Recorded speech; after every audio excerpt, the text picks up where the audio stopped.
probably hit the state elections website. Well, thank you very much, and good afternoon. Welcome to Community Comment. On Community Comment today, we are video streaming. So if you want to go to the video tab under dailydodge.com, you'll be able to watch a live video stream of today's program. You'll also be able to watch back if you would like. We're trying to do a little bit more and more of this, so hopefully we'll be able to keep this momentum going here going forward. Our guest on today's program, on the third Friday of the month, we'd like to welcome our representative in the Assembly in Madison onto the program, and today is no different. We want to welcome into the conversation State Representative Mark Bourne, Beaver Dam. Thank you very much for joining us today. Well, good afternoon. Great to be back. Nice to be back in studio. All these upgrades and some new furnishings, and you've got a laptop you're working off of now instead of all the notes that you used to have in front of you in the community comment room. This is high tech and lots of fancy upgrades around here. Looking nice. You may hear some clickety-clacking during the conversation today. I think pens are quite quieter, but we'll get around it the best that we can. Well, you've changed a lot too, really, in the time that we've had a chance to sit across from each other, because it's been 14, 15 months. More than a year, certainly. Yeah. Certainly more than a year. Yeah. Well, you were on Joint Finance before that, but sure. Co-chair of Joint Finance. This is a big change for you too, as opposed to maybe when we started this program together. It's 4 terms in the legislature now for you. This is my 5th. This is your 5th. Yep. And your second go-around is your first go-around as co-chair of Joint Finance? First as co-chair. Yeah. Third budget now on the committee, on the Joint Finance Committee. But first as co-chair, appointed as co-chair of the Joint Committee on Finance back in December when John Nygren left for another venture outside the legislature. And so this is my first full term as co-chair, the Assembly lead on our budget writing committee. And certainly some of the things are the same, working through budget process on the committee for the third time, like I said. Certainly some things are different in that role, and but it's certainly, it continues to be a great opportunity to learn more about state government and how it impacts our families and communities and lots of different ways. And there are so many things in that budget document that just, there's a lot of the big stuff that we always talk about: education spending, transportation, health and human services are huge billion-dollar budgets. But then there's lots of, small areas, tiny areas, things that we've been working through in our first few votes in the last couple weeks of the committee, votes now on the budget. And a lot of those things don't affect a lot of folks, but they affect whatever area they affect. Some businesses, a few people, if that's your area, if that's a part of, either your business or where you work or your community is affected by it, it impacts people all over the place. And that's the big thing with our budget document is, unlike other legislation that may affect just certain pockets, certain areas, certain sectors of a community, the state budget affects everyone in the state of Wisconsin. That's why it's a huge document. That's why there's a lot of debate and discussion and, public input and work throughout the legislature, work throughout the executive branch to craft that document and to make sure that it's a 2-year, spending plan, and that we're investing in the priorities of the state of Wisconsin with resources that have been provided by the taxpayers of Wisconsin. So interesting to hear you say you're learning about the state of Wisconsin. We talk a lot about, education being a lifelong pursuit and, the importance of always, educating yourself. Having been in the legislature for 8 years, it's interesting to hear you say that you are still learning. Definitely. And I would say in 2 ways that I would highlight there. One is there's always new things. So there's a new issue. Maybe technology is challenging us, or the broadband is something where we're learning new things as the feds have come out with their new rules for the ARPA funds on what level of broadband connectivity, the 100 they talk about versus the 25.3. And I'm not an expert in this field, but I'm getting familiar with the numbers and how it impacts the funding and how these things are accomplished by the telecoms that do this work, and what things can be done by towers and satellites, and what things need to be hardwired, and how much that costs, and how much we can do, and how we serve areas, and how this impacts the funding. And that's something we wouldn't have been talking about really in my first budget, a few years ago. So there's that. Things change, and so you learn new things. Plus, it's a giant state. It's a giant budget document. I mean, this document that the governor proposed was 1,800 and some pages. So you get into some of the smaller minutia of state government that unless you had a reason to learn about that, like a constituent reached out to you on this topic, something, you might not know a lot about it because it's a small budget or it's not something that normally gets highlighted. But sometimes those things rise to the top in different years too, and then you get a chance to learn more about that. So certainly every budget I've discovered new areas of state government to learn about. 920-885-4446 is the phone number if you've got a question or a comment for State Representative Mark Bourne. Perhaps it's about the current state budget process or his role on joint finance. Maybe it's a general question about legislation that's making its way through the Assembly. Maybe even a question about stuff that's making its way through the Senate that might come to the Assembly. He might be able to pivot on that. Sure. 920-885-4446 is that phone number. 1,800-page document that you received from the governor. So, when we hear the political side of it in the news about throwing that out and starting fresh, are you truly throwing that all 1,800 pages away and starting fresh, or is it more of a kind of section by section, you're kind of zeroing things out but keeping the general framework? Is it literally throwing it all out? In this case, we really did throw it out. We did in our first votes in the committee, I think 3 weeks ago now. Technically what we did is we've replaced the budget bill, that was the bill proposed by the governor, the 1,800 some pages, with a substitute amendment. So we wrote an amendment that completely replaced his language. And what we did with that amendment was went back to the base budget. So that's current law. That's what we're operating under right now. This is what the legislature and Governor Evers agreed to a little less than 2 years ago when we did the last budget. So that's what we've decided to use as our starting point. And there were a lot of reasons for that. Some of them are the governor included an incredible amount of policy in his budget bill. That's why it was 1,800 pages. I don't know where ours will end up. I think last budget we were in the 400, 500, 600 page range.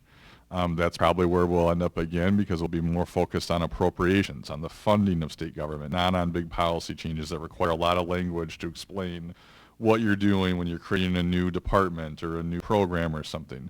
That's better, we feel, spent in the bill process where it works through the standing committees and things like that. Another reason that we did not work from his budget was it was really built on sand. It had massive tax increases that we have no interest in pursuing right now because we have a large surplus in Wisconsin. Our economy is in good shape. We're currently operating with where we're at in the budget process right now with about a $2.5 billion surplus. So we have money to spend on investments and priorities. We do not need to raise taxes. He had over $1 billion in tax increases and then massive spending tied to that.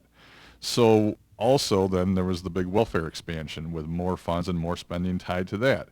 So when we looked at the document and said there's so much policy in here, there's so much things that are built on this unrealistic approach of massive tax increases, let's just go back to the basics, back to where we were 2 years ago. We agreed with Governor Evers on the current budget. So let's start there and work from there. So that's what we're doing. We're hopeful that as we rebuild it, some of the things we took out, we'll put back in. There's areas of agreement. We did some of those yesterday in tourism.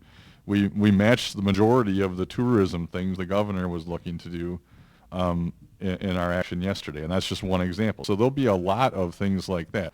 Election security, we matched the positions yesterday with the Elections Commission on what the governor was proposing in his budget. So it doesn't mean we're not doing any of Evers' stuff. It doesn't mean we're not working with him at all. But it means that we needed to start from a base budget because his was just built on unrealistic things that was too hard to work from in a reasonable way to help us build a responsible budget moving forward with this. Like I said, we're in a good spot financially. The state is in some of the best financial condition it's been in a long time. We have both current general fund surplus as well as the projected revenue growth in the next 2 years of, like I said, $2.5 billion at this point. We are waiting on our regular reestimate that usually comes out the end of May, but will be delayed a little bit by the delay in tax collection this year by the federal government. We'll get that in probably the second week of June. really because of how strong the economy looks like now. I think a lot of us expect it to be even a little better, so we'll probably be even higher than that $2.5 billion. We also have the largest rainy day surplus probably in state history, certainly in recent history. It was, zero 10, 12 years ago, and we're almost to $1 billion. I think when this budget ends, we'll be in the 800-900 million range for sure. So we're in a positive financial situation. We're in a good spot to make investments and priorities. A lot of the same priorities we've talked about before on this program. We'll probably talk about some of them in the next hour here. And we're also in a spot to, I'm confident, cut taxes again and return some of that money to the taxpayers because we've got a surplus. It's taxpayer money. And we've cut taxes every budget that I've been in the legislature, and I think we'll have an opportunity to do it again in this budget. 920-885-4446 is that phone number if you've got a question or a comment, and we will go to the phones here on AM 1430 WBEV and hear from our first caller of the day saying good afternoon. Welcome to Community Comment.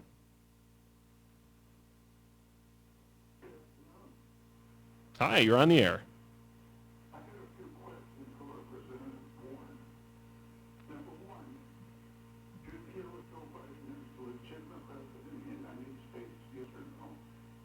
Can you repeat that question, sir? We weren't quite able to hear it.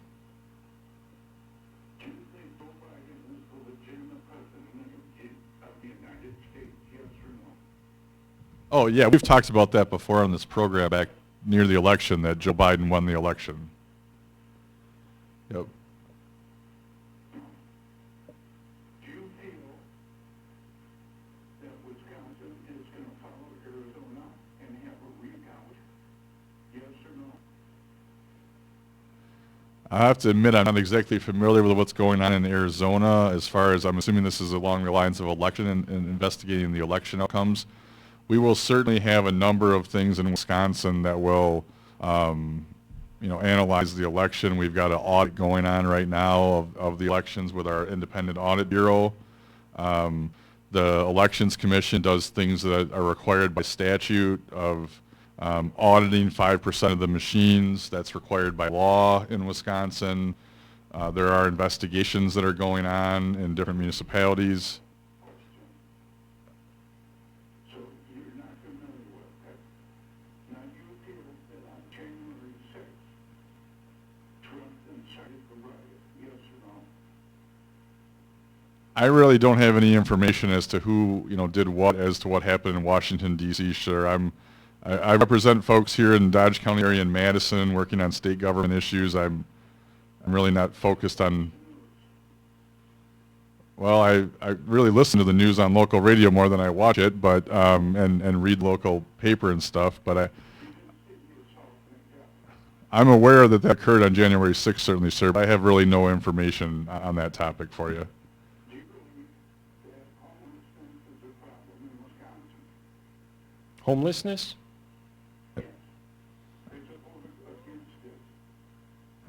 Well, there's certainly homelessness issues in Wisconsin.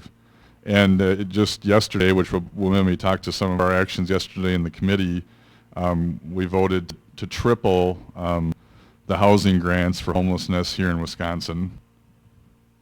That's not what was reported. It said Republicans voted down the money used for homelessness. Yeah, well, the governor proposed a lot more, is what the reporting was, and that's accurate. I mean, the governor, as I talked about a little bit moments ago in the budget, the governor had massive tax increases, massive spending increases, spending at record levels, and we will craft a more responsible budget. And part of that was to fund at triple the current level the homelessness grants that goes to local communities and nonprofits that run day and 24-hour shelters and things in Wisconsin. We did not fund all of his initiatives in homelessness. That is correct. Do you believe that Donald Trump, the ex-president,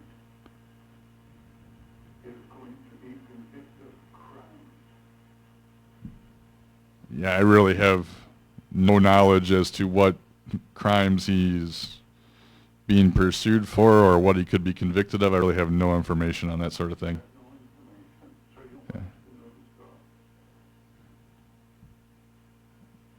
Sorry, not something that's in my purview. Well, thank you for your answers, and you have a good day. All right. Thanks for the call. Thanks for that call. We have another caller hanging on. We'll go to the other phone line and say good afternoon. Welcome to Community Comment. Well, good afternoon, Craig, and good afternoon, Mr. Bourne. How are you doing today? I'm good, and I'm getting my piece of paper ready because you usually have multiple questions, Craig. So go ahead. Thanks, sir, and I hope you don't mind. I'll ask my usual. I got a million, but I'm only going to ask you three, and I'll hang up and listen to your answers, sir. All right. The first couple are based on the recent census. Do you have any feel for any major changes in Wisconsin legislature? Does the census, does that only affect federal, or does that actually affect state as well? And then the follow-up question on that is, redistricting, do you foresee any changes if there's been a major population shift? And then the next are kind of with your new finance committee position. Are state dollars and federal dollars, what are they based on? Is that on population, size of county, size of your area that you represent?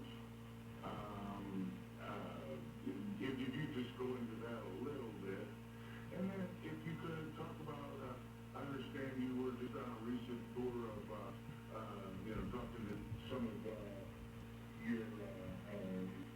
the people that let you in and been in several areas and stuff. What were some of the major concerns that you dealt with and talked about, and did that give you any insight of what are the main concerns for the people that you represent? I'll hang up and listen again this morning. Thank you so much. Craig, have a great weekend, sir. You too, Craig from Horicon. Thanks for the call. We do appreciate it. Why don't we tackle one of those questions when we're going to have to take a break? Okay. So on Your choice. On the first one, we'll try to take an order, I guess. And we'll answer all three of them eventually. Yep, We'll just yeah. take that break first. So on the census question, we don't have all the information yet on the census stuff. That's going to come out this fall, but there have been some preliminary stuff. We saw some congressional changes, and he asked, does that affect state as well as it does the federal? And it does, because all of our districts are based on population. So if you've got areas like Dane County, for example, is growing much more rapidly than most of the rest of the state. So as they go to craft the assembly maps, the assembly districts generally will have about 55,000 people in each district. So if the population of Dane is growing a lot more, that's going to make those districts, smaller geographically because of the population. It's also, like last time, you saw the maps kind of shifting away from Milwaukee because the population was dropping in that area and people were moving out more into Ozaki and some of those other counties. So you saw the districts kind of get a little bit larger in the suburbs of Milwaukee because of the population growth. So you'll see that sort of stuff in the maps, and those will be worked on over the next year or so, and they will have to meet all of the standards that are set forth in federal law and federal case law. Population is certainly a key part of that, though, and that's what a census will impact those maps. All right. Our guest is State Representative Mark Bourne at Beaver Dam. We have a couple questions that we're going to bank here for after the break, but we also would invite more questions. The phone number is 920-885-4442. Questions or comments. Maybe it's about activity in the Assembly and possibly in the Senate stuff maybe coming over to the Assembly, as we said earlier, or stuff that's going on in joint finance. Maybe there's something that you would like to see your local legislator address or whatnot. 920-885-4446 is that phone number. We'll take that break and be back here in just a few minutes.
of Beaver Dam.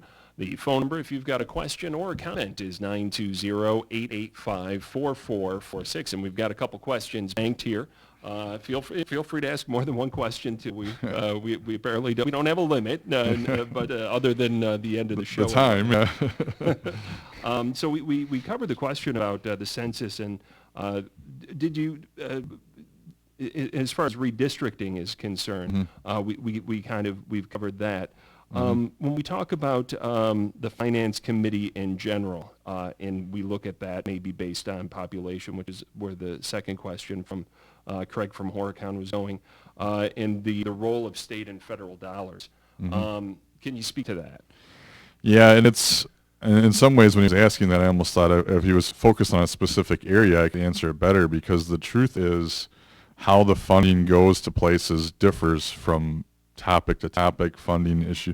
So for example, some of this federal money now, it's whatever the way the federal government in the bill, so like this ARPA stuff that's coming in now, it's how they prescribed it. So I don't know all the details of how they prescribed it, but I know one of the things that they tied the money coming to the states on was your unemployment rate. And that's why Wisconsin got a little bit less than what we were expecting, because we had lower unemployment and our economy wasn't shut down as long and stuff as other states were.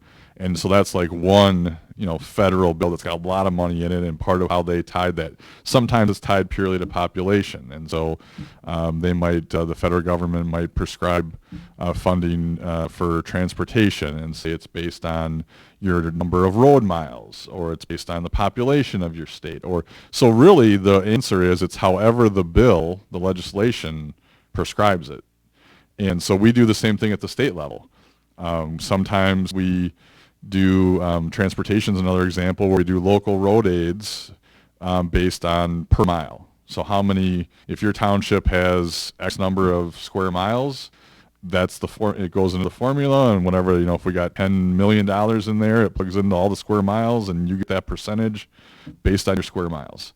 But sometimes we might do public health programs based on population. So you get, $10 per person to use towards, public health education. And I'm just making up numbers now. I'm not pulling actual numbers. It's just more as an example of how these things work. And again, then that's all set up on however the legislation prescribes it to be. So there's no magic formula on how this stuff works. It's more from whatever the bill, if in the case of a budget, however we put that language in the budget to say how it would work. And Craig referenced the listening sessions that that you've had around the community, around your district here, the 39th Assembly District in the state of Wisconsin. What have you been hearing out there? So I would say both on the local ones and the ones I did all around the state, you certainly hear current normal themes, I guess you could say, things we've heard before, things that are always some of the hot button issues: education, road funding, healthcare. Those are things that we're usually talking about. Those are major parts of our budget, so it understands why people are interested in those and why those are important to folks. We spend a lot of money in Wisconsin and other states do as well on those topics. You also, especially when I get out of my district and in other parts of the state, it's always kind of fun to look for the regional issues, the things that you don't hear everywhere, the things that maybe aren't talked about in Madison as much. When we were up in Rhinelander for our public hearing for the committee, we had a number of folks up there talking about forestry and the logging industry. Not something people talk to me about in Dodge County, but up there, that's a major employer. That's a major part of their economy. And so it's nice. That's one of the, I think, important parts of getting the Joint Finance Committee out on the road show, as we call it, to get into different parts of the state and hear about things. Because it's not that we don't hear about forestry in Madison. Obviously, they have a lobbyist and things that work on those industries. It's an important industry in northern Wisconsin.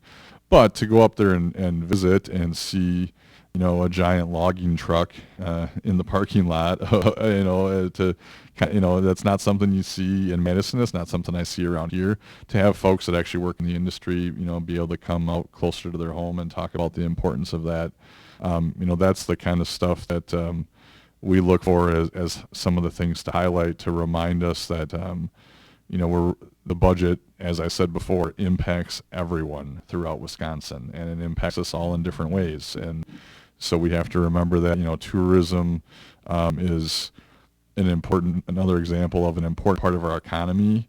But in some parts of the state, it's more important than others.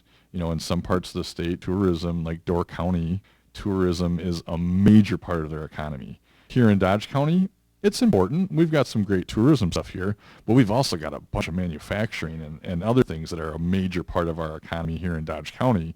So it's not as much focus as it is in other parts of the state, like Wisconsin Dells or Door County. And so it's important to be reminded sometimes of those different things, especially for us representatives that are working on the budget committee to craft this document for our entire state, because certainly my default is always, what's good for Dodge County and my little part of Washington County that I represent, because that's my primary job, is to represent those 55,000 people in the state legislature. But now I have a secondary role on the budget committee as well, to work with all of my colleagues who represent all of Wisconsin and to figure out the ways that we need to do things to make sure that we are taking care of all of our priorities throughout our state, even if, the two I cited might not be top priorities here in Dodge County. They're still important parts of our economy in Wisconsin. State Representative Mark Bourne, our guest here. That phone number, 920-885-4446. We'll take a break and be back in just a few minutes.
And our guest, State Representative Mark Bourne in Beaver Dam. That phone number, if you've got a question or a comment, 920-885-4446. And we've had several good questions so far in the program, including the last one, which was about listening sessions and what you're hearing out there. And maybe tying this into the first caller, are you getting a lot of questions out there about national issues that are, we've got a lot going on the national level right now, and certainly have in recent history. Are you getting a lot of that when you're going out on these listening sessions as well? Probably not as much at the listening sessions, because I think folks were pretty focused on the state budget at those. But we do get a lot in the office. I do get asked a lot when I'm out in the community about national issues.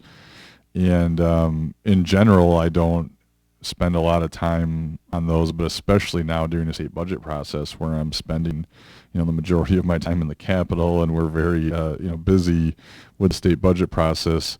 I don't, spend a lot of time monitoring some of those national issues, as some folks may. And also, I think sometimes there's confusion. We get a fair amount of contacts in the office of where people think we can help with federal issues, and so, we just quickly point them to. With my district, it's split between 2 congressional districts, so depending on where they're contacting me from, we point them to Representative Grothman or the new Representative Fitzgerald down in the 5th, or to one of the U.S. Senator offices, so they can help them with those federal issues. But we do get a lot of, we get actually a lot of contacts in the office where people want me to vote for H.R. 125 or something like that, which is of course a federal bill that I don't know. Not only do I not know what the bill does, I have no ability to vote on it. I have no ability to, do anything with it. It's just not in our house. And so I think that sometimes when people see on the news or hear on the radio about a bill and they're not sure where it is, they just kind of, have to try to figure that out. So we try to help them, like I said, connect them to their congressperson then so that they can get the either their opinion on the bill to the right place or their question if they need help with a federal agency or something. To the right place. And I do sometimes get, folks on a phone call that, still think that there should be something I can do about it, even though it's a federal issue. Like, well, can't you talk to them or something? And it's like, well, I can, but just the same way you can. It's not like I get a vote or something. I mean, I can certainly call my congressman, Glenn Grothman, and tell him my opinion on an issue just as anyone else can. And I, encourage folks to do that, to contact me on your state issues, because that's my role. And I like to hear from folks on what's important to them in state government, and I think your congressman wants to hear too what your concerns, your issues, whatever are on those federal issues. But we just gotta try to get folks to the right place so they can get the right help. We've got a couple callers hanging on. 920-885-4446 is that phone number. We'll go to the phones and say good afternoon. Welcome to Community Comment. Hey, this is Craig Powell. I got 2 questions. One is actually first going to be for you, Craig, because today when Craig was on, you said Craig from Oregon, and you still say Craig from Lowell. Is he relocating? Yes, we are pleased to announce here on AM 1430 WDEV that one of our most loyal, longtime listeners has relocated down the road a ways. No, I think, does that mean he moves districts too? If you're in Lowell, are you in the 37th? And if you're in Horicon, Yes. Are you in the 39th now? Yes, yeah. So Craig has moved into God's country, you could say, of the 39th Assembly District now. That is correct. Well, there you go. I guess that means he's moving up in the world. He's in a bigger city now. Right. The bustling metroplex of Horicon, for sure. Yeah. And Craig, I need your assistance on this here. I mean, we work well in the basketball stuff, so I need your assistance on this question for Mark, because I don't know how to properly explain it, but it was on your news today, and it was on the state news today about how the Democrats are complaining about, I believe it's federal money that the Republicans have been hanging on to for the last couple of years and not using it to help everybody out here in the state, and why they're hanging on to it. I'm going to guess that's rainy day funding money, perhaps? I think, yeah. I think I can help you out, Craig, because I heard your news this morning, and I think what he's referring to that I heard in your newscast, actually Ninja reporting this morning on Yes, it was AM Justin. 1430, and I think it was actually from your statewide network too that you were reporting it Wisconsin from. Radio Network. Yeah, was about homelessness funding that we did in the last budget that is in the Joint Finance Committee supplement, and so. What that means is we sometimes in the budget process, we might do that again this year, is put some funds aside under the control of the Joint Committee on Finance to fund some future initiatives because there's plans in the works to try to do some legislation. We talked about not having all this policy in the budget. So sometimes the way we can work around that is set some money aside because we know someone's working on some policy initiatives outside of that. And there was a homelessness package that was part of, this goes back a few years to actually then Lieutenant Governor Clayfish. She was the chair of this task force on homelessness. They had some initiatives that they wanted to accomplish to work on this issue. And so there was a package of bills, and we put the money aside, and the money aside is the question. The Dems want that released. Unfortunately, last session, the package of bills passed the Assembly, but it did not pass the Senate. So that package never became law. The money was set aside to fund those initiatives. So that's why the funds haven't been released, because the bills never made it out of the Senate and to the governor to become law. So those funds could be appropriated for other things, but that was what the purpose of those funds were, and the purpose never came to light because the bills did not pass. Senator John Erpenbach says Republicans have been sitting on the homeless funding since it was signed into law in 2019. Democrats saying those funds were needed for, during, and after the pandemic, and Republicans hurt Wisconsin for no reason. You seem to be indicating that there's nothing you could do with those funds. Well, we could, as I said, we could use them for other things. So we could put them into other homelessness initiatives like the one we did. But they were originally there for these bills that were going to change these programs and implement them in a different way based on these recommendations from my understanding of this task force. And I'm certainly not an expert in this area, but that was what the budget discussion was of why those funds were set aside. So the Dems, like I say, would like us to use them for other things. That the committee has not taken that action at this time. Is this tie in at all to the fact that the governor's wanting to go it on his own when it comes to the federal funding that's come from the stimulus? Is there some headbutting going on? Is this another example of bipartisan or partisan wrangling going on in Madison? Well, it's certainly an area of difference of opinion or disagreement. I don't think it's tied really to the federal funds in any way. This is a very specific thing that had some legislation tied to it. And it hasn't been accomplished in the way that it was expected to be, so it's not moving forward. Those funds will lapse to the general fund at the end of the budget, just as they do as a standard process thing. And they'll be used in this next budget for other initiatives. We can certainly, I guess, if you wanted to tie them together, you could say we could be using some of those funds in the next budget for the action we took yesterday to triple the funding in the homelessness initiative that we did do. But as pointed out earlier, we didn't do everything the governor asked for. We made some investments in some areas that we thought were important. What areas were those? The homelessness stuff? Yeah. Well, there's that specific grant program that we tripled, and then the other initiative is an employment initiative that has a local match to it, and we reduced the local match to try to get more folks to buy into the program because the program wasn't as successful as we hoped.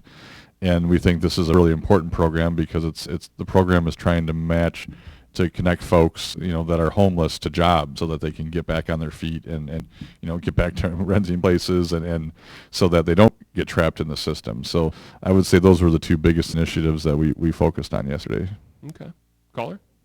Can I do a quick follow-up on that? Whenever you use federal money, or you would have money like you're just talking about going down that you set aside, when you say set aside, does that actually go in a bank account and collect interest, or what really happens with that money when people receive it? The state general fund is invested in a variety of different ways, and so depending on, this is all managed both by the investment board. In some cases, parts of that fund goes in there. Parts of it are just managed by DOA, and so at different times, some of it is invested in earning interest. Other parts of it are not. They have to make cash flow. It's a lot of money, so there's a lot of moving parts to it. And in some ways, I've probably already just tried to describe it more than I'm qualified to do because it's pretty complicated, and we've got a bunch of accountants and lawyers at DOA that manage all that for the state, and then we've got a whole investment division at SWIB that manages those investments, and certainly they would understand that in a lot more detail than I do. Is it borrowed money that we're talking about? Is it like in a municipality? I'll cover Beaver Dam, and they'll have their CIP, which as a Beaver Dam councilman, you certainly know about. If suddenly a project gets scrapped and pushed to the next year, that borrowed money either doesn't get borrowed or it is already been borrowed and it's sitting there gaining interest. Is it a situation like that? Not in the case of the topics that we were just talking about now on the homelessness stuff and things like that. That's just general fund, tax collection money. The state does borrow for some things. We borrow for some transportation projects, capital projects, things like that. But on that, we really because it's so large, we don't borrow in quite the same way that the municipalities do, in my experience, where they'll borrow a lot of their CIP at once, intending to do it, and then if they do miss a project or delay a project, like you said, the money sits there maybe in an interest-bearing account for a bit. The state borrows in sections, so if we're going to borrow, $2 billion or something in a biennium, they're borrowing it several $100 million at a time, so they're really doing it to project to project. If you had a project that quarter that you didn't do, you would just grab the next one and use those funds. So they don't sit on a lot of borrowed cash for very long, and not to say that municipalities do, but they wouldn't have it for a full year, because they're just doing these things a couple times a year, and they're doing enough projects that it all flows through pretty regularly, pretty fast.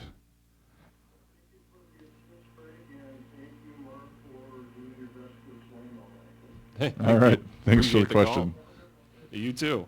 I think we have another caller hanging on patiently. We'll try going back to the phones and saying good afternoon. Welcome to Community Comment.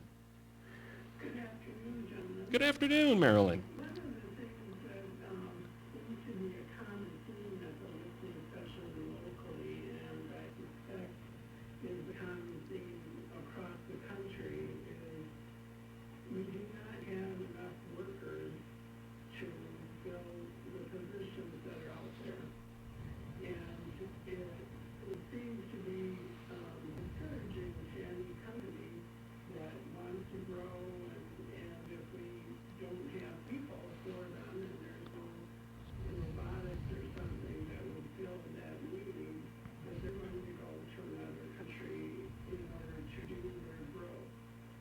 And I haven't heard any politician from any party coming up with a solution to that. You can encourage people, I guess, to have more children, but that's going to take a while before you get a result of that, and I don't think that you'd ever get as many as you need. So what solutions are being discussed? Yeah, thank you for that question, Marilyn. And she's right. It is a huge issue. It is one of the biggest issues facing the state of Wisconsin right now, and she's right nationally as well. It's probably the biggest economic issue challenging Wisconsin right now. I've been having lots of conversations with it the last few weeks. Marilyn's right. She was at my last listening session with Senator Jagler. I think a week from today. We were at the Beaver Dam Chamber. It was talked about there. I talk about it with businesses every day. I did a little shopping this morning in town, talked to a store owner about it here in Beaver Dam. And some of the things, well, first of all, there's no easy solution to this. I mean, I think she kind of led to that too. Birth rates are, lower and things like that. But there are a few things that we've tried. I think 4 years ago, but it might have only been 2 years ago. Sometimes my state budgets blur together on me, but I think it was 2 budgets ago. We put some money into the Wisconsin Economic Development Corporation and asked them to run a talent attraction program.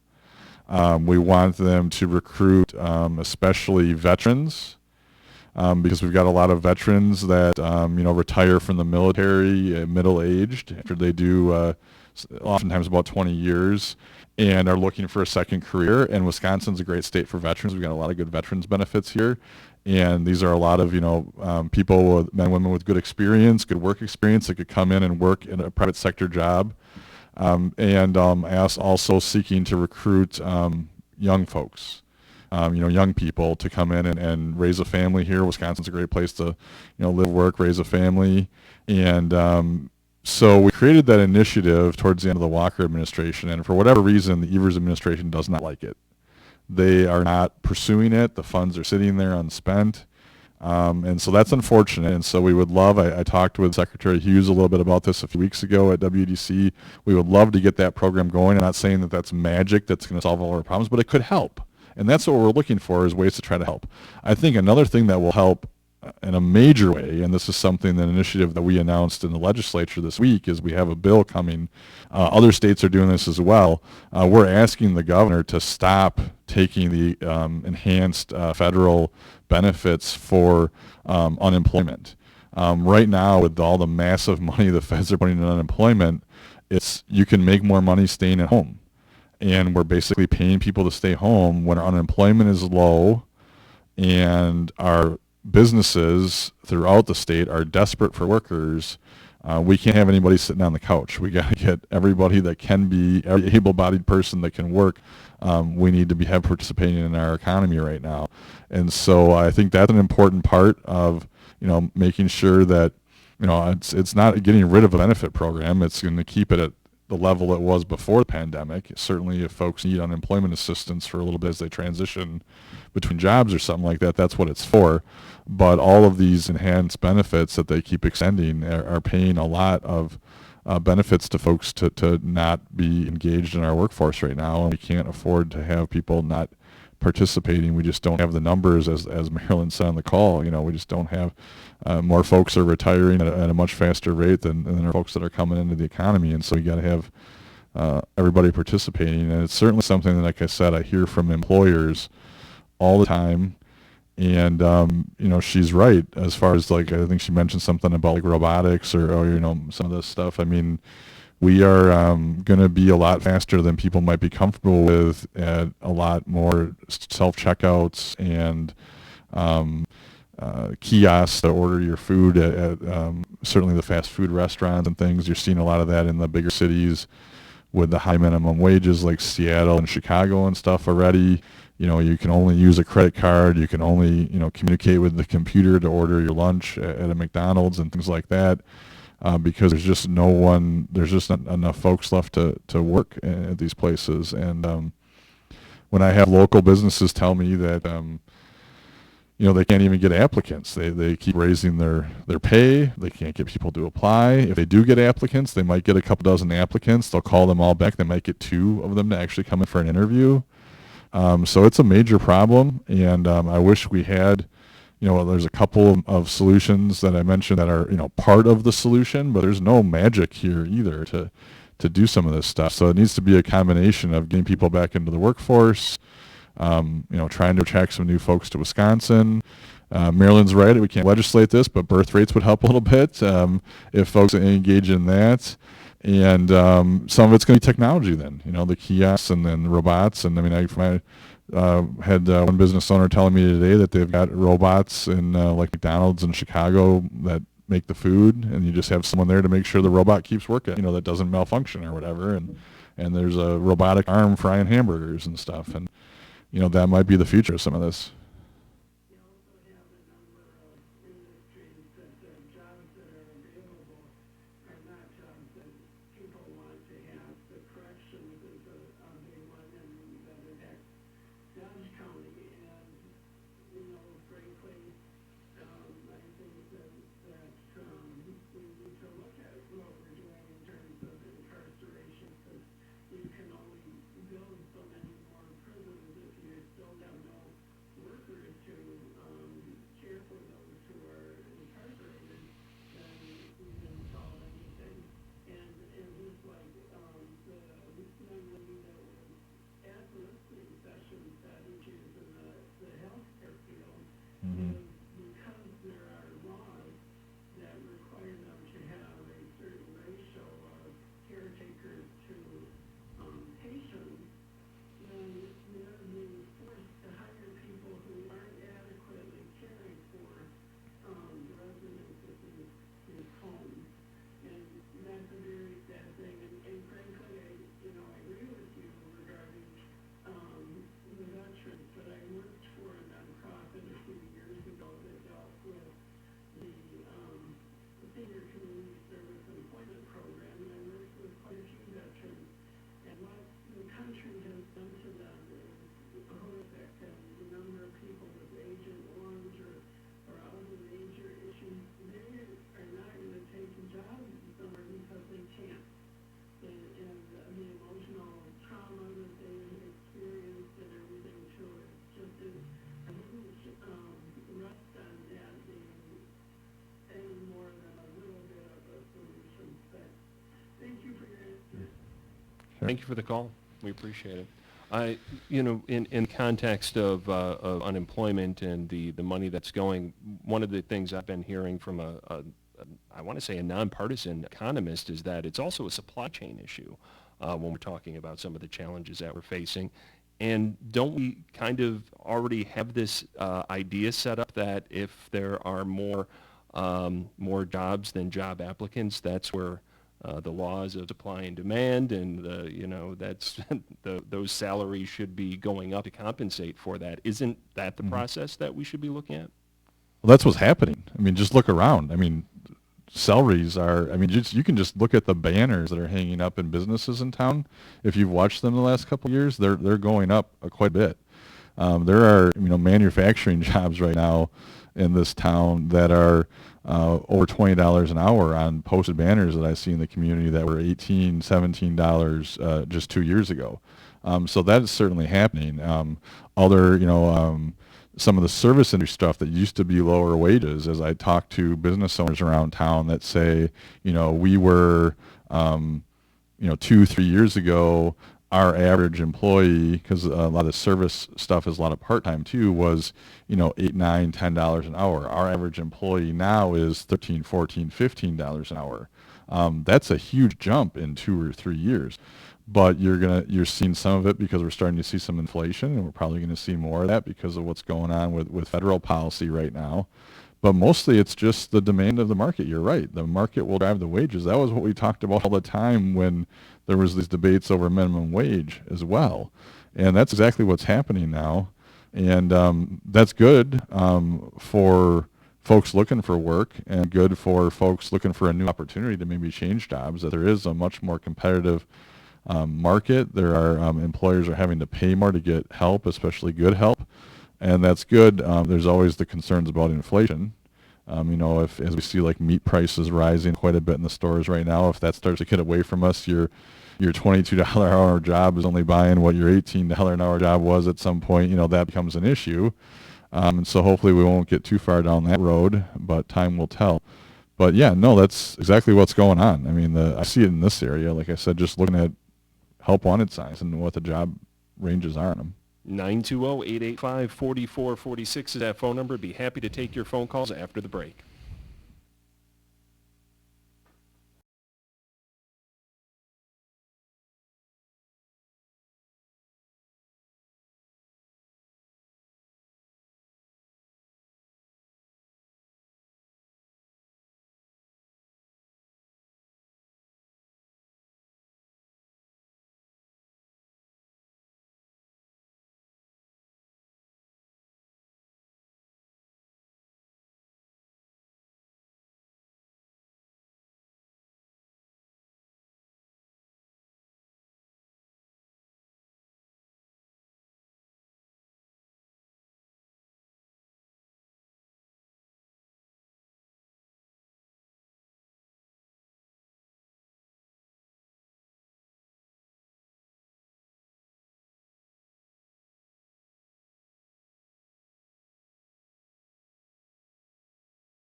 The phone number is 920-885-4446. If you've got a question or a comment, we got a caller hanging on the line. I believe a repeat caller from earlier in the program, if I'm not mistaken. We always welcome that as well. We'll say good afternoon. Welcome back to Community Comment.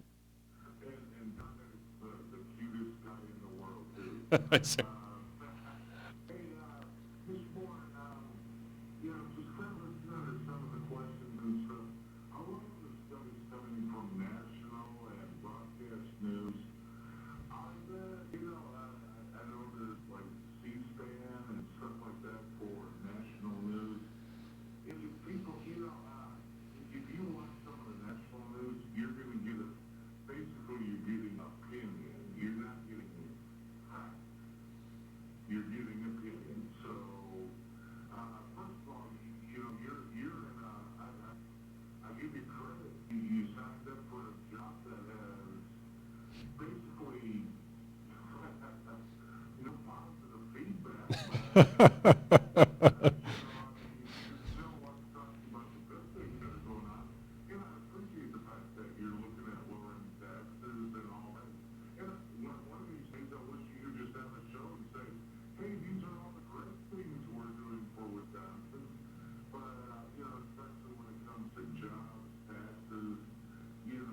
Everyone talks about Florida, Texas being great, California, New York being terrible. Wisconsin is just Wisconsin, and we have wonderful sports teams, just not champions. But it's kind of one of those things. It's where you want to live too. Hey, it's a great place to live, but what we do have winters. But it is in Texas or Florida. So, where can people go to find out the truth about our legislation and where it's going, where it's looking for? You could be one side or another, and a lot of the questions are opinion questions that you get. I try never to give you opinions. An opinion question. I'd rather have a fact. But where do people go to find out the truth? Other than this radio station, of course, Craig. That's a good question, and Craig beat me to that. I was going to suck up to the radio station too right away, but no. Certainly, some of your local media is a way to do that, and sometimes though things get complicated, and even in your local media, sometimes there's some confusion. Sometimes I could give Craig a call when I hear a story that they pick up from their statewide network and say, I don't think this is quite what we did yesterday, but let's talk about it. And they're always very good about that here too. Craig's always been good about okay, let's get a quote from you to kind of clarify it or something from at least the perspective of the local representative of what was being accomplished. So I think local media is one. I think that it's getting harder to find local media though. There's not as many local radio stations. There's not as many local papers. The local paper here doesn't cover at least me individually as much as they used to. They cover it more with their statewide stuff. But there's still some local weeklies in the district. Now that Craig's in Horicon, you could check out your local weekly paper in that region. I think they do a fairly good job running some of my columns where you can see at least, you can hear directly from me talking about what I'm doing in Madison on your behalf. I think that's important. We do a weekly e-update, so if you do email, you can sign up for that with my office on my office webpage. A lot of people do that. A lot of people tell me they like it. We keep it relatively short to 3 or 4 stories a week of what's going on in Madison that we can update with you directly. We try to do more of that on social media now too, if you're on Facebook or Twitter, so that you can hear some stuff directly from me as to what I'm working on your behalf.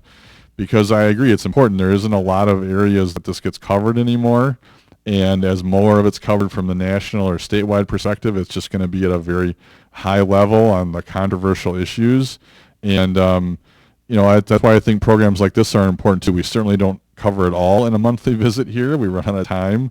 And we do have to cover some of the more sensational hot button issues because that's what people are talking about. But we do talk about other smaller things that we accomplish. I talked about, pretty much every legislation that I've been lead author on over the last 8 years on this program over the years. And a lot of those are bills that were brought to me by local folks. It's their idea of how it impacts their business or their community or whatever. So I guess the shortest answer is, Craig, you're already doing it. You're listening to, your local radio, to a program like this where you can hear directly from me, from, questions from your local news director, or in today's case, could have been almost a cardboard cutout of him and all of the folks out in radio land helping him out with good questions along the way. But either way, it's directly from me. I'm glad I don't get paid by the question today.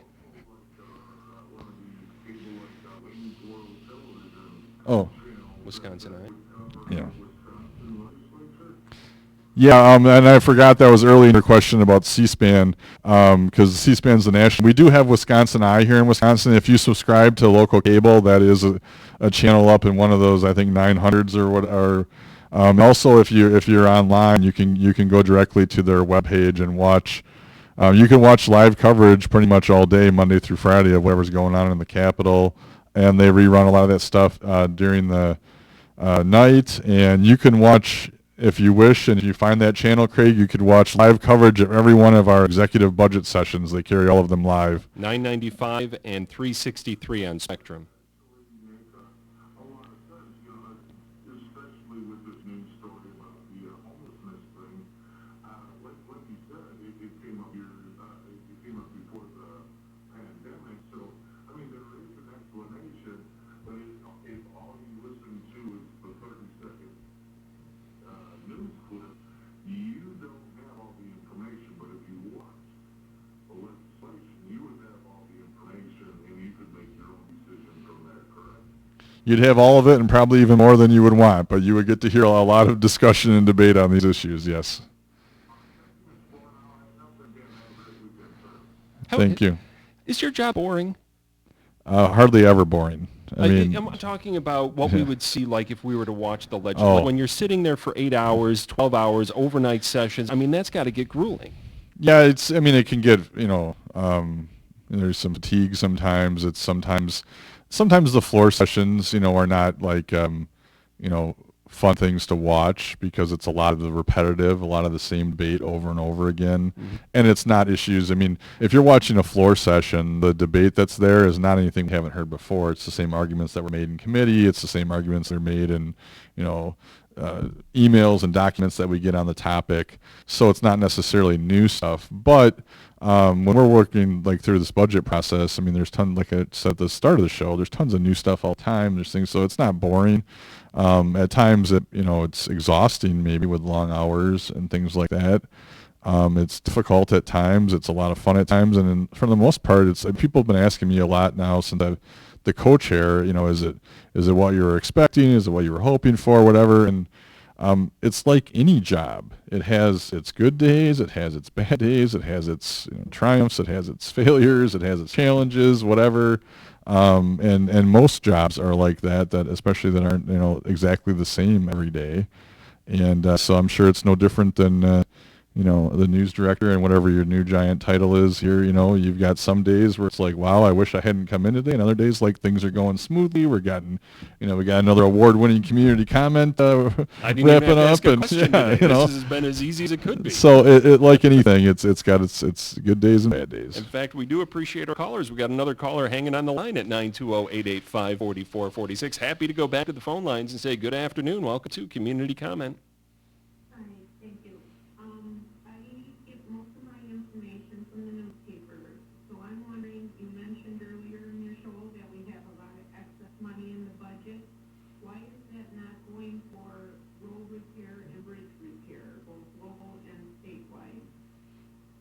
Yep.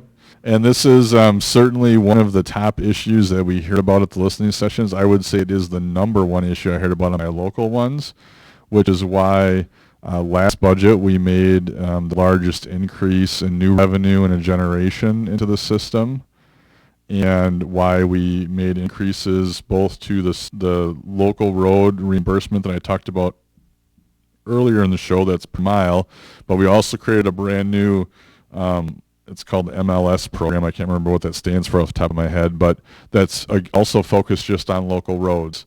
And I think that you will see more investment in that in this budget. There's also a lot of federal money coming to the state that will play a role in this. And We just a few weeks ago put additional money into the local transportation. The way it works with the federal transportation money is under current law, anytime the federal funds fluctuate by more than 5% of what was projected, up or down, the Department of Transportation has to bring a plan to the Joint Committee on Finance on how they're going to spend or make up for that deficit in the plan. And we had a plan come a few weeks ago to the committee, and we had some local deficit because gas tax was down, because during the pandemic people weren't driving as much. So we had some lost revenue there, but we also had a significant increase in federal money at that time. That was some pandemic money.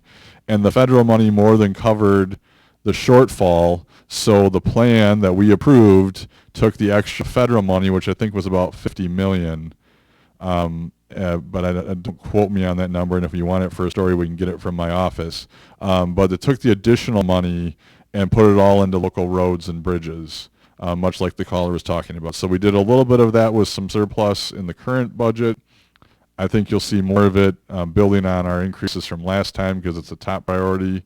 I know something that I talk with local officials about at the county, city level. Been having some exchanges with Mayor Lewin on that topic recently. I know it's a priority for her. They're doing a lot of road work here in the Beaver Dam area.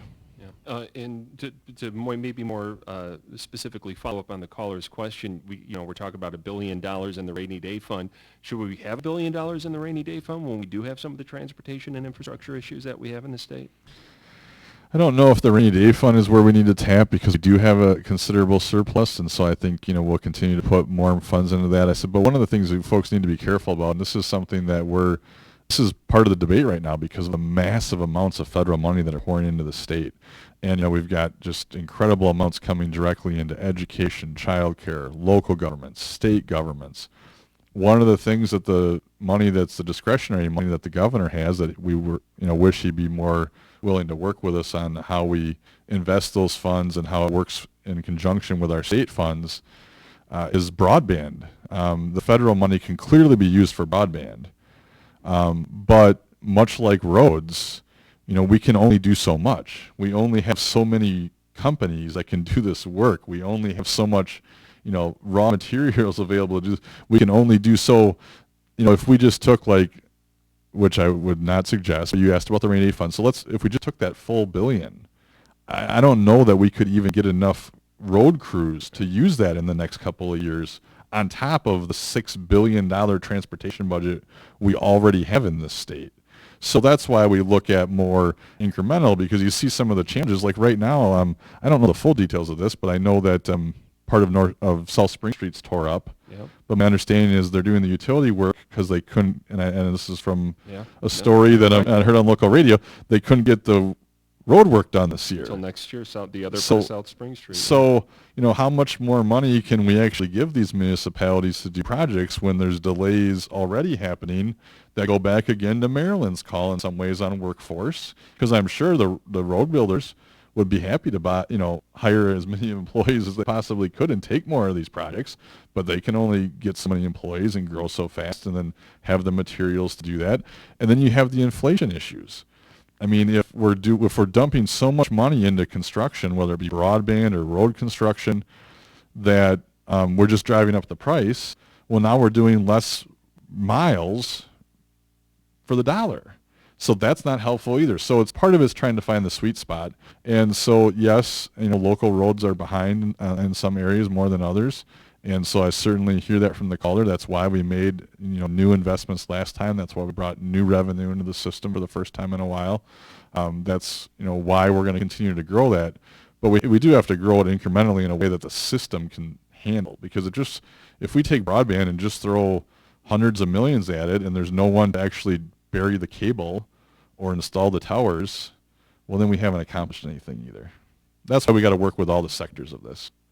I do believe we have time to squeeze one more call in here in the final 4 minutes of this program. We'll go to the phones and say good afternoon. Welcome to Community Comment. Hi, you're on the air. Or maybe not. Unless John Kraft says we have 5 minutes left, but apparently not a call. So if we could use that time to maybe elaborate on, or maybe if we haven't really had a chance to get to anything, maybe you wanted to, but I think one of the things that a lot of people in rural Wisconsin want to hear about is how the broadband situation is going. Are we starting to see some movement? It seems like this is a bipartisan issue. That at least maybe the nuts and bolts aren't bipartisan, but it does seem to be kind of going in a positive direction. Oh yeah, we've got a lot of stuff going on. I mean, there's a lot of federal money that's focused just on broadband that's been coming into the state the last couple of years. We put $44 million into the state budget last budget, so the budget we're operating under right now that's working. We've got a local Dodge County got a grant a couple months ago, maybe now. The time kind of flies, but certainly talked with Nate Olson at Dodge County about these issues a lot. Just talked to him the other day, and so there's stuff going on now. And then down the road here, we've got federal funds again. I'm confident we're going to put some more state money into it in this next budget. We were going to take it up yesterday, but we decided to hit the pause button because the governor just kind of press release announced that he was going to use $100 million of the ARPA funds. He'd said he was going to use 150 to 200 of it in the past. Now yesterday he mentioned 100 of that, but still no details. So we're still, but they indicated, the administration indicated that maybe June 1st there would be some details on that. So we wanted to, again, like I said before, we'd really like to find ways to make sure that the federal money that the governor has and our state funds are working together on some of these issues where they can. And so we don't want to put state resources into places where the federal money should be used. If there's ways that we can supplement it, let's do that. So we're kind of waiting for the details on that. But I think there's going to continue to be a variety of investments. And part of the concern, like we did a bill a few weeks ago that asked the governor to use $500 million of the federal money.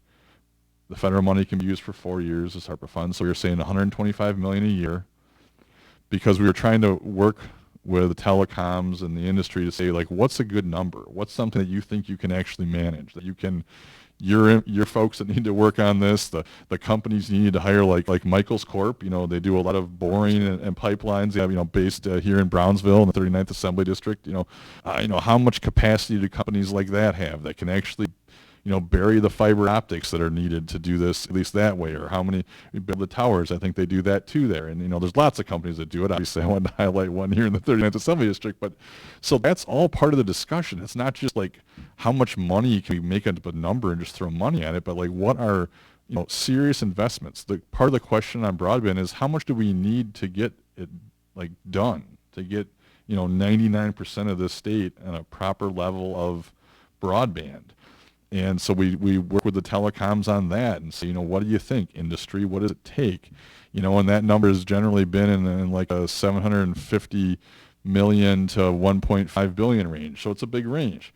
But then that's matching funds. So if the state, puts, $500 million in and it's matched in our grant process by mostly the private companies, and I think we talked about this last time I was on a little bit, that's $1 billion investment then over the next few years that should get us pretty close to that goal of where that range is. And so that's kind of the focus, is to get this federal money, state resources working together, and working with our private partners, because they're an important part of this. I mean, the state's not building this infrastructure. Businesses that whether it be construction businesses or the telecoms themselves are doing this work. But I think it's heading in the right direction. And I think the biggest thing, even more than money now, is going to be resources to do it, the work crews and stuff, that how fast they can get this stuff done over the next few years. Because as we know, the pandemic exposed some of this. It's a major issue. We need to have access to this stuff for our schools, our businesses, and things, to be able to have this access to technology. It's not really a wish thing anymore. It's more of a need for families. Well, we'd like to thank you for directing your resources over to our humble radio station today, and our listeners for making those calls and asking those great questions. We really do appreciate it. A reminder, if you wanted to watch this conversation today, you can go to the video tab at dailydodge.com. We'll, of course, archive this in audio form as well under community comment tab on the audio page at dailydodge.com. Do want to thank our guest for joining us once again, State Representative Mark Bourne of Beaver Dam. Thanks a lot. Good to be here as always. That's going to do it for today's Community Comment.